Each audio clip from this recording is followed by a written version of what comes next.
नमस्कार दोस्तों, मैं हूं दीपक चौरसिया और मेरे इस सोशल मीडिया के मंच पर आपका स्वागत है। आज हम बात करेंगे विपक्ष के नेता राहुल गांधी की।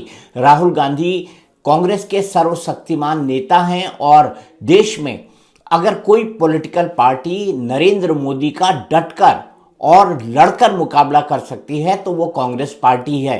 कांग्रेस पार्टी का डंडा झंडा एजेंडा देश के हर कोने में है, उत्तर से लेकर दक्षिण तक है और पूर्व से लेकर पश्चिम तक है।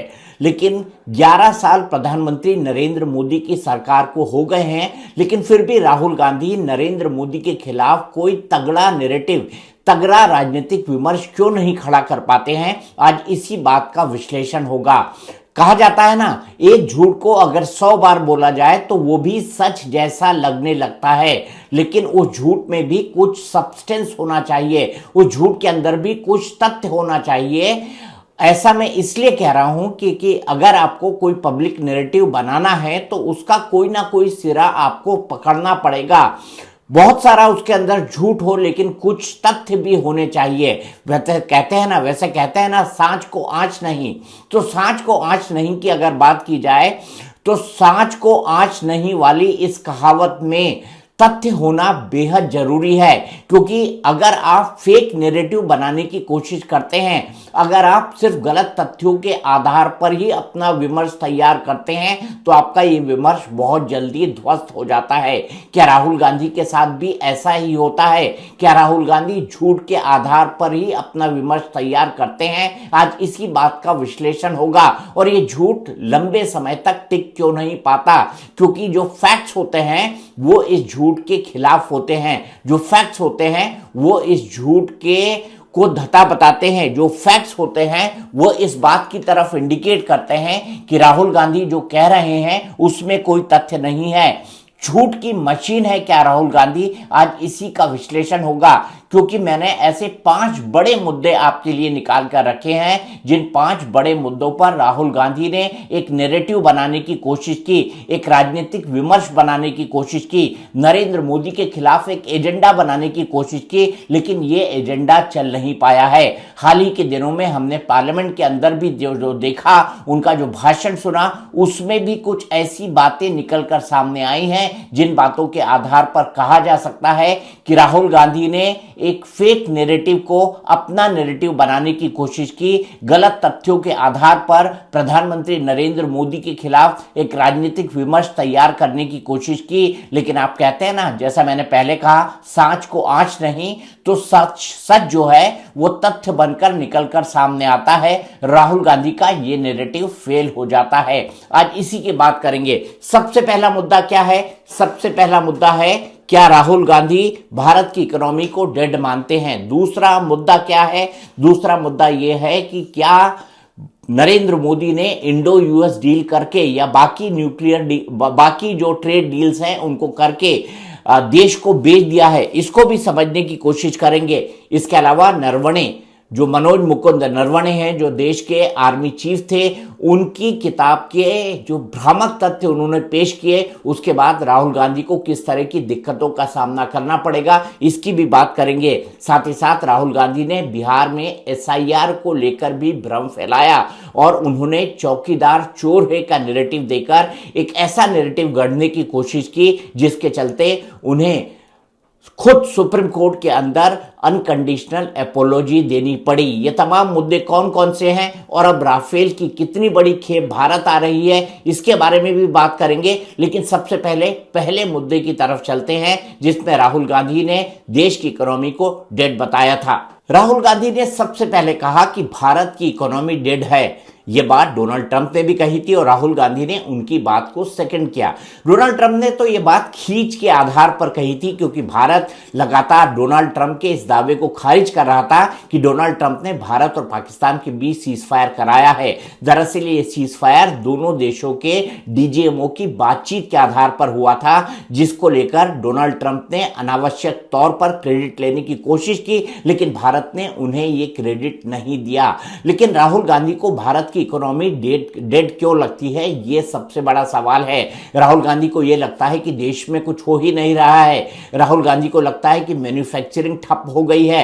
राहुल गांधी को ये लगता है कि आईटी के सेक्टर में हमने सब कुछ अमेरिका और दूसरे विकसित देशों को दे दिया है और डाटा मोनेटाइजेशन हम कर ही नहीं रहे हैं। आईटी के जो आई क्लाउड हब बनाए जाने चाहिए वो हम बना ही नहीं रहे हैं। राहुल गांधी को यह भी लगता है कि भारत का किसान सबसे ज्यादा दिक्कत के अंदर है, जिसके कारण वो उपज नहीं कर पा रहा है और जिसके चलते भारत को कई तरह की दिक्कतों का आने वाले समय में सामना करना पड़ सकता है। ऐसे अंतहीन आरोप हैं जो राहुल गांधी ने लगाए हैं, लेकिन राहुल गांधी विदेश की सरजमी पर यह सब बोलने के लिए माहिर हैं, लेकिन अब संसद के अंदर वो कमोबेश इसी तरह की बातें कर रहे हैं। संसद में उन्होंने देश को बेचने का आरोप कैसे लगाया वो मैं आपको दूसरे पॉइंट पे बताऊंगा, लेकिन सबसे पहले आपको यह बता देता हूं कि भारत की इकोनॉमी को डेड कहने के बाद राहुल गांधी पर किस तरह के आक्रमण हो रहे हैं, राहुल गांधी की झूठ का खुलासा किस तरीके से हो रहा है, यह भी मैं आपको बताता हूं। आपको पता होगा हाल ही के दिनों में पिछले 11 सालों में देश के अंदर कई सारे सामाजिक और आर्थिक परिवर्तन हुए हैं। एक बड़ा सेक्शन गरीबी की रेखा से निकलकर ऊपर निकलकर आया है और अब वो गरीबी की रेखा से बाहर है। आपको पता है हमने लोगों के जनधन खाते खुलवाए, जनधन खाते खुलवाने के साथ साथ हमने लोगों को उज्ज्वला गैस के सिलेंडर दिए, लोगों को कई सारे मकान दिए, लोगों को टॉयलेट दिए, लोगों को जो बेसिक सुविधाएं होती है वो गांव खेड़ों तक में हमने मुहैया कराई। अच्छी सड़कें दी, अच्छी कनेक्टिविटी दी, अच्छा इंफ्रास्ट्रक्चर दिया, जिसके चलते देश के अंदर ये परिवर्तन चारों तरफ देश में चारों तरफ ये परिवर्तन महसूस किया जा रहा है, उत्तर से लेकर दक्षिण तक और पूर्व से लेकर पश्चिम तक। लेकिन राहुल गांधी इस तरह के आरोप क्यों लगाते हैं? आपको पता है भारत की इकोनॉमी अब देश की चौथे नंबर की सबसे बड़ी इकोनॉमी है। भारत की इकोनॉमी अमेरिका के इकोनॉमी से ज्यादा इसकी ग्रोथ रेट है और भारत की इकोनॉमी अब जल्दी ही $5 ट्रिलियन की इकोनॉमी होगी। ये तमाम बातें राहुल गांधी को दिखाई नहीं दे रही हैं। किस तरह से इकोनॉमी के सेक्टर में युगांतकारी परिवर्तन हुए हैं और इससे किस किस तरह के फायदे देश को हुए हैं, आइए इसको भी समझ लेते हैं। भारत में हाल ही के दिनों में क्या क्या परिवर्तन हुए हैं इसको हम ग्राफिक के जरिए समझ लेते हैं। आज भारत की विकास दर अमेरिका से भी ज्यादा है।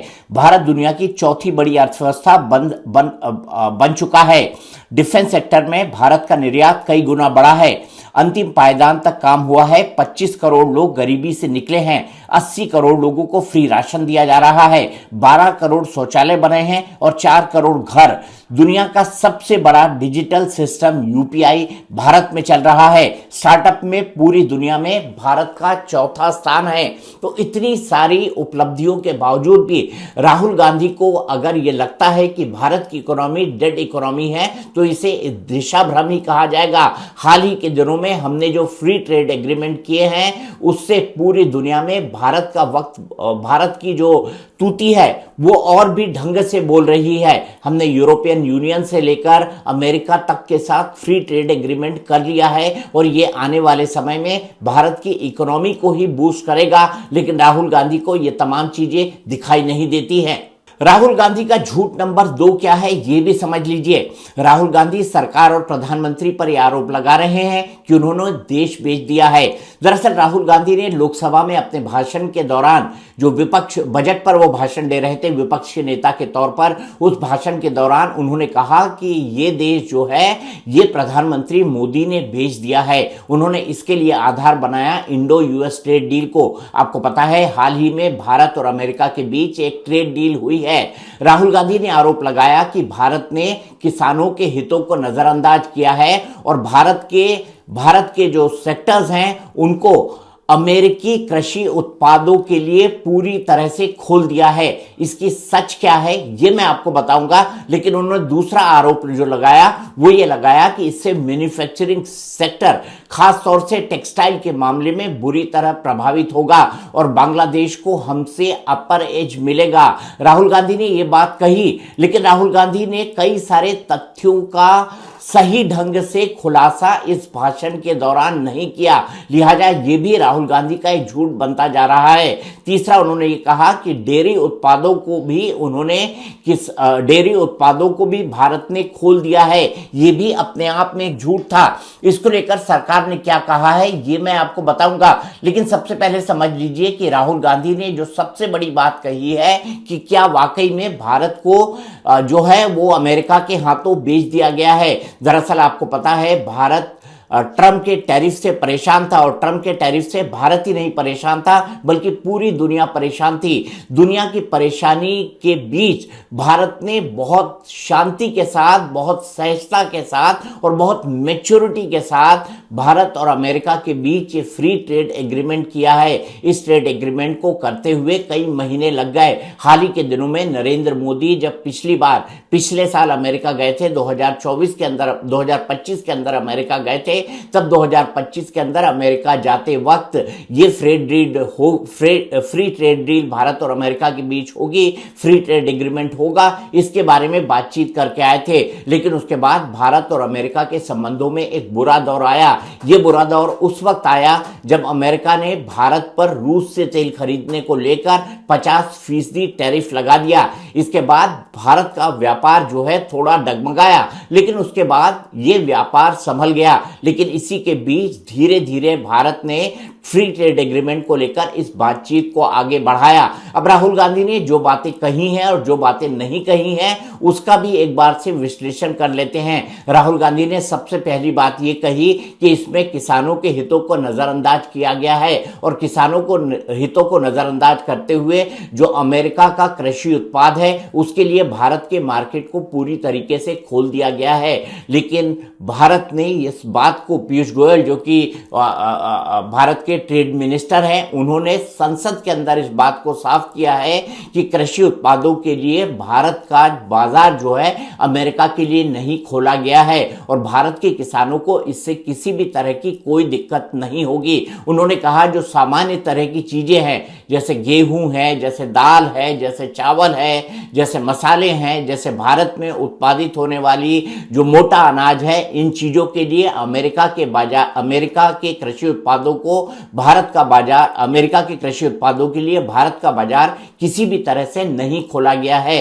ये उत्पाद भारत के हैं, भारत में रहेंगे, और भारत सरप्लस होने के समय इन तमाम चीजों का निर्यात करेगा। वैसे भी भारत बासमती राइस का दुनिया का सबसे बड़ा निर्यातक है, और इस तरह का बासमती राइस जो है, बासमती राइस की विशिष्ट प्रजातियां जो है वो भारत के अंदर ही पैदा होती हैं। ये बात पूरी दुनिया बहुत अच्छी तरीके से जानती है। इसके अलावा जो दूसरा मुद्दा था डेयरी प्रोडक्ट्स को लेकर, दरअसल डेयरी प्रोडक्ट्स को लेकर जो मुद्दा था उसमें डेयरी प्रोडक्ट जो हैं वो अमेरिका के अंदर नॉनवेज होते हैं, और अमेरिका के अंदर नॉनवेज प्रोडक्ट इसलिए इसे माना जाता है क्योंकि वहां की गायों को मीट और मटन खिलाया जाता है। लेकिन भारत ने यह भी साफ किया है कि डेयरी प्रोडक्ट को भारत के लिए बिल्कुल भी नहीं खोला गया है। इसके अलावा जिस बांग्लादेश में उन्होंने कहा था कि बांग्लादेश का जो कपड़ा है, जो सिल्क के कपड़ा जाएगा या जो गारमेंट्स हैं उनके ऊपर 0% टैरिफ है, लेकिन ये 0% टैरिफ सिर्फ उन चीजों के लिए है जिसमें कच्चा माल वो अमेरिका से आयात करेगा और उसके बाद फिनिश प्रोडक्ट्स को वो अमेरिका देगा। अब बांग्लादेश जैसा गरीब देश अमेरिका से कैसे कच्चा माल आयात करेगा और कैसे वो दुनिया में कॉम्पिटिटिव होकर अपना सामान अमेरिका को बेच पाएगा, इस तथ्य को राहुल गांधी छुपा गए। अब सबसे बड़ी बात यह है कि भारत को बेचने की बात उस वक्त कही जा रही है जब ऑस्ट्रेलिया से लेकर ब्रिटेन तक भारत ने फ्री ट्रेड एग्रीमेंट कर लिया है। लगभग 39 देशों के साथ फ्री ट्रेड एग्रीमेंट है। हमने यूरोप के साथ mother of all deal sign की है और अमेरिका के साथ फादर ऑफ ऑल डील्स। ऐसे में यह नैरेटिव बिल्कुल बचकाना लगता है कि भारत को बेच दिया गया है, और राहुल गांधी के इस नैरेटिव के पीछे किसी भी तरह का कोई तथ्य नहीं दिखाई देता। पॉइंट नंबर 3 जो बेहद महत्वपूर्ण है, राहुल गांधी ने इस बार संसद सत्र के दौरान नरवणे की किताब को लेकर बड़े भ्रामक दावे किए हैं। वो सबसे पहले तो राष्ट्रपति के अभिभाषण पर धन्यवाद प्रस्ताव पर जो चर्चा हो रही थी उसमें पूर्व सेना अध्यक्ष जनरल मनोज मुकुंद नरवणे की किताब को कोट करना चाहते थे। मैंने आपको बताया था कि क्या तथ्य थे जो राहुल गांधी इस किताब को कोट करके बोलना चाहते थे। ये किताब अनपब्लिश्ड है, इसीलिए रक्षा मंत्री राजनाथ सिंह और गृह मंत्री अमित शाह ने इसके ऊपर जो है ऑब्जेक्शन उठाया और राहुल गांधी इन बातों को, इन तथ्यों को सदन के पटल पर नहीं रख पाए और सदन को हंगामे के बीच एडजॉर्न करना पड़ा। लेकिन राहुल गांधी उसके 2 दिन बाद एक किताब लेकर आते हैं। ये वही किताब है 4 स्टार्स ऑफ डेस्टिनी, जिसको जनरल मनोज मुकुंद नरवणे ने अपनी ऑटोबायोग्राफी के तौर पर लिखा है और जिसे पेंगुइन पब्लिकेशन ने छापा है। और पेंगुइन पब्लिकेशन की ये किताब राहुल गांधी सदन के अंदर लेकर घूमते हैं और वो ये कहते हैं कि ये किताब उन्होंने अमेजोन से ऑर्डर करी है और बाकायदा ये पुस्तक अभी भी उपलब्ध है। लेकिन दिल्ली पुलिस इस पूरे मामले में केस रजिस्टर कर लेती है। पेंगुइन पब्लिकेशन इस बात को साफ करता है कि इस पुस्तक को अभी छापा नहीं गया है। दरअसल होता यह है कि अगर कोई सेनाध्यक्ष कोई किताब लिखता है या अपने कोई संस्मरण लिखता है तो उसे मिनिस्ट्री ऑफ डिफेंस को क्लियरेंस के लिए भेजा जाता है, क्योंकि सेना अध्यक्ष और प्रधानमंत्री और रक्षा मंत्री के बीच जो बातचीत होती है वो ऑफिशियल सीक्रेट एक्ट के दायरे में आती है और ऑफिशियल सीक्रेट एक्ट की ऐसी कोई भी जानकारी रक्षा मंत्रालय के बिना परमिशन के छापी नहीं जा सकती। अब राहुल गांधी किताब तो ले आए, राहुल गांधी उसको कोट भी करना चाहते थे। राहुल गांधी ने किताब के उन अंशों को सोशल मीडिया पर भी डाल दिया। लेकिन जब इस बात को लेकर हल्ला मचा तो स्पेशल सेल जो कि दिल्ली पुलिस की है उसने इस मामले में किताब को दिखाने को लेकर राहुल गांधी पर तो नहीं लेकिन एक अज्ञात लोगों पर एक केस दर्ज कर लिया। अब इसमें पार्टी कौन कौन बनते हैं? इसमें पार्टी राहुल गांधी बनते हैं, इसमें पार्टी पेंगुइन पब्लिकेशन बनता है और कोई तीसरा अज्ञात आदमी बनता है जिससे राहुल गांधी ने एक किताब ली है। अब राहुल गांधी अब इस बात का खुलासा नहीं कर रहे हैं कि वो किताब उनके पास कहां से आई है। पेंगुइन कह रहा है कि उन्होंने किताब छापी नहीं। मनोज मुकुंद नरवणे ने भी इस बात को साफ किया है कि किताब अभी छपी नहीं है। तो सवाल ये उठता है कि फिर कारवां पब्लिकेशन के अंदर, कारवां मैगजीन के अंदर उसके मुख्य अंश क्यों छप गए और राहुल गांधी उसी से इसको कोट करना चाहते थे। राहुल गांधी बाद में छपी हुई किताब कहां से लेकर आ गए, ये भी अपने आप में एक बड़ा सवाल है। इस मुद्दे को लेकर पेंगुइन पब्लिकेशन से दिल्ली पुलिस ने बाकायदा बातचीत भी की है। इस जांच का दायरा अब राहुल गांधी तक भी बढ़ सकता है, क्योंकि राहुल गांधी किताब की प्रति को संसद में लहराते हुए दिखाई दिए थे, संसद के अंदर नहीं, संसद के बाहर। लिहाजा राहुल गांधी मनोज मुकुंद नरवणे की बात पर कि इस पुस्तक पर भी झूठ के आडंबर के बीच फंस गए हैं। अब यहां भी वो कैसे निकल पाएंगे, इस पर सबकी नजरें लगी होंगी। वैसे भी निशिकांत दुबे उनके खिलाफ सब्सटेंशियल मोशन दे चुके हैं जो राहुल गांधी की दिक्कतों को बढ़ाने वाला है। जो चौथा मुद्दा है वो ये है कि एसआईआर के नाम पर राहुल गांधी ने खूब ड्रामा किया, लेकिन एसआईआर को अब वो भूल चुके हैं। आपको याद होगा स्पेशल इंटेंसिव रिवीजन जब बिहार के अंदर शुरू हुआ था तो राहुल गांधी ने एक पूरी यात्रा निकाली थी। इस यात्रा का मकसद था कि इलेक्शन कमीशन जिस तरीके से वोट चोरी कर रहा है और जिस तरह से बीजेपी सरकार वोट चोरी कर रही है उसको दुनिया के सामने लाना। बिहार के अंदर राहुल गांधी ने तेजस्वी यादव के साथ मिलकर एक बड़ी यात्रा निकाली। कई सारे लोगों को वो इसको लेकर सुप्रीम कोर्ट भी गए, लेकिन सुप्रीम कोर्ट से भी उन्हें किसी भी तरह की राहत नहीं मिली और स्पेशल इंटेंसिव रिवीजन पर रोक लगाने की किसी भी मांग को सुप्रीम कोर्ट ने पूरी तरीके से खारिज कर दिया। राहुल गांधी ऐसे में रंजू देवी को लेकर भी आए, जिनके वोट को गलत ढंग से काटने की उन्होंने बात कही, लेकिन वो तर्क भी जो है उनका नहीं टिक पाया।